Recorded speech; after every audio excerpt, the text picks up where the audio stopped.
Hey, everybody, welcome to this edition of Turnaround Marriage Live. We're so excited to drop in with you tonight about a subject that is going to hit near and dear to the heart of all those who have ever wrestled in their marriage at all. And guys, what I want to talk about is communication is not the main problem. And I want to tell you who this is for. This is for those of you out there that you've struggled to get on the same page with your spouse. You've tried to make sense of why things weren't getting in alignment. Like you knew what the Christian marriage ought to look like, but haven't been able to get there. And you've wondered, why is it that we haven't been able to fix things? Maybe you're even out there and you're thinking, we've been trying to fix this communication the whole time, and we still haven't been able to fix things in our marriage. If that's you, then this is exactly the place that you need to be. So first of all, I want to make sure that if you are finding us on Facebook, make sure that as you've either you're on in our group, we've got about 2,000 people in Turnaround Marriage, and we also have a coaching page. If you search Turnaround Marriage, you're going to find both of those on Facebook. Make sure you like our group. Like our page and join our group. And in our group this month, we are doing a $100 date night giveaway for the Thanksgiving season. We're giving everybody a chance every single day to get an entry by just posting what they're most thankful for. And I'm telling you, the gift itself is actually not the $100 chance to win, but it's actually being able to participate in what you're most thankful for. And you'll find actually has every implication, even in your marriage. So also, if you're finding us on YouTube, make sure you like and subscribe and share our video too. That will mean the world to us. So guys, yes, what I want to say again is that communication is not the main problem. Now, you're probably out there and you're thinking, well, that doesn't make sense. In fact, I will go there and even tell you that the majority of the time when we talk with couples that are in trouble or they're struggling and they want things to be better, the number one concern almost always is communication. Now, why did I say that communication is not the main problem? I'm not saying, of course, that it is not a problem. And it might actually feel like it is the primary problem if there is a lot of arguing that's going on, or there's patterns of arguing, or it's gotten worse and you're not being kind to each other and those arguments have escalated. And I'm not saying it's not a problem if there's a lack of communication in your marriage. It might really be a bad problem if you're sweeping things under the rug, or you have one person that's trying to pursue and the other one's distancing and you're not able to get resolution, or you're not able to get on the same page even about those arguments that you've had. But I'm saying, even though that might feel like that is the primary problem, it isn't that you're actually not hearing each other. You are talking. You are speaking your mind. It's not connecting. It's not going deeper. In fact, sometimes I would say people get in ruts of trying to explain themselves.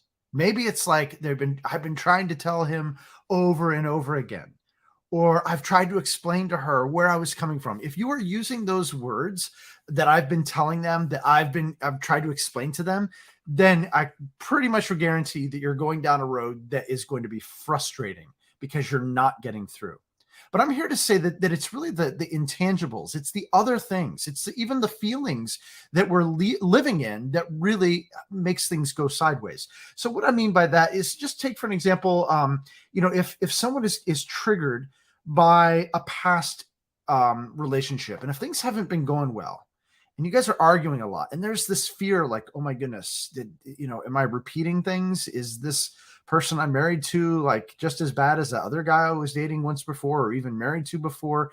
And it's like, oh my goodness, the fears with the trigger of remembering and memories and thoughts of things that happened before. Then it's like, whoa, there's these feelings of, feeling neglected, feeling maybe even like there was abuse in the past, and it feels like it's coming around full circle. And there are all these feelings associated with what's going through your heart and mind. And sometimes you're maybe not even fully aware of it.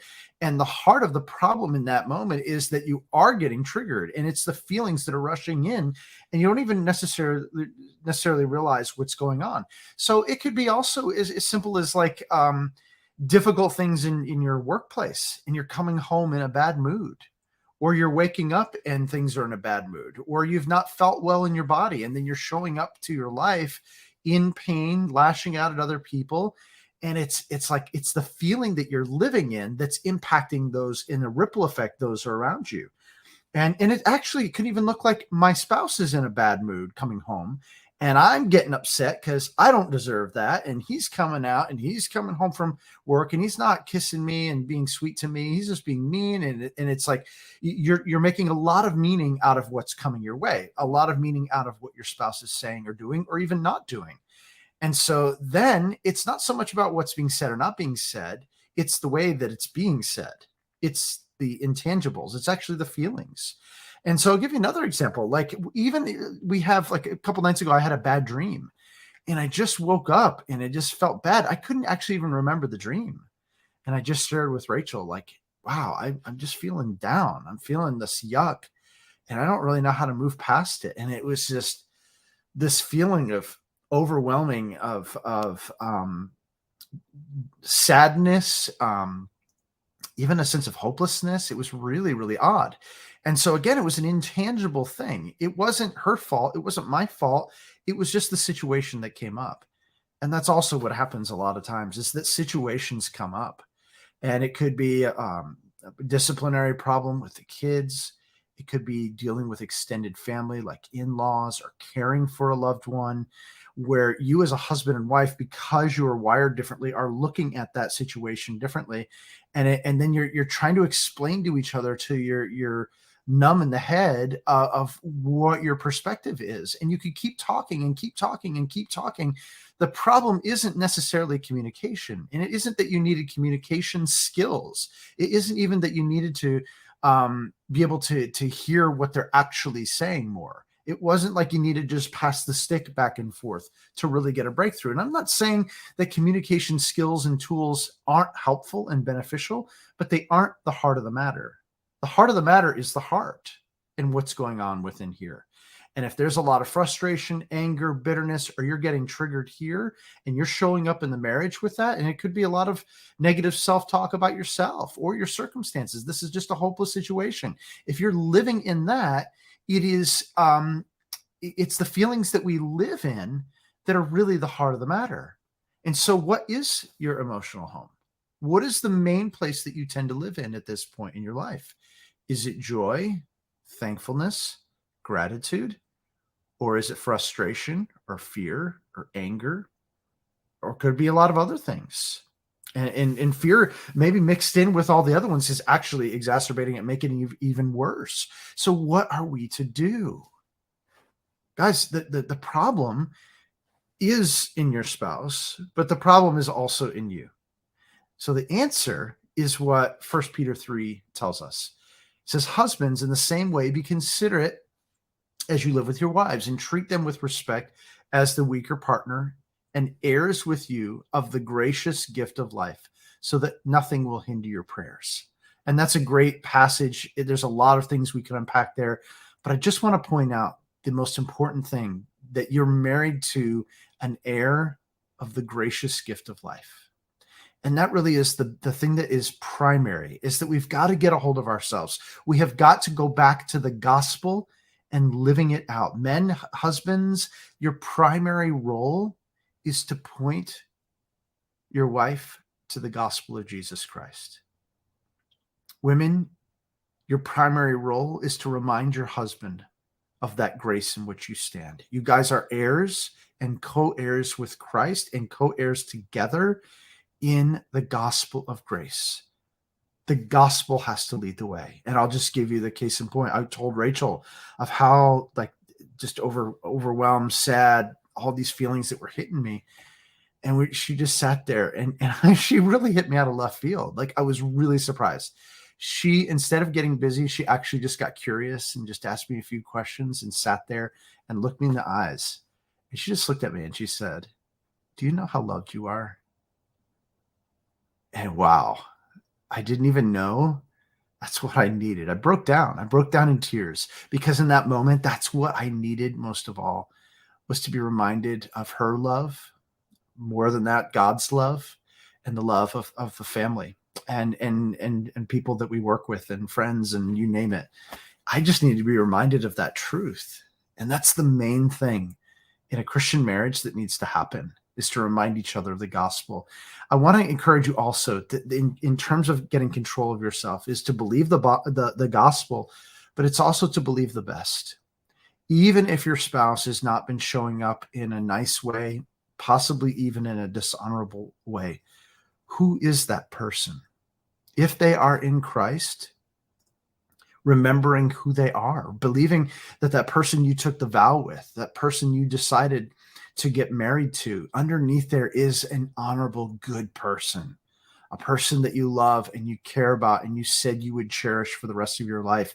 And to believe again in the best of the other person is what's needed more than trying to explain to the other person where you're at or where they're at. It's actually believing the best and believing the gospel so that you can show up in that way, hope filled in who God is and what he's doing.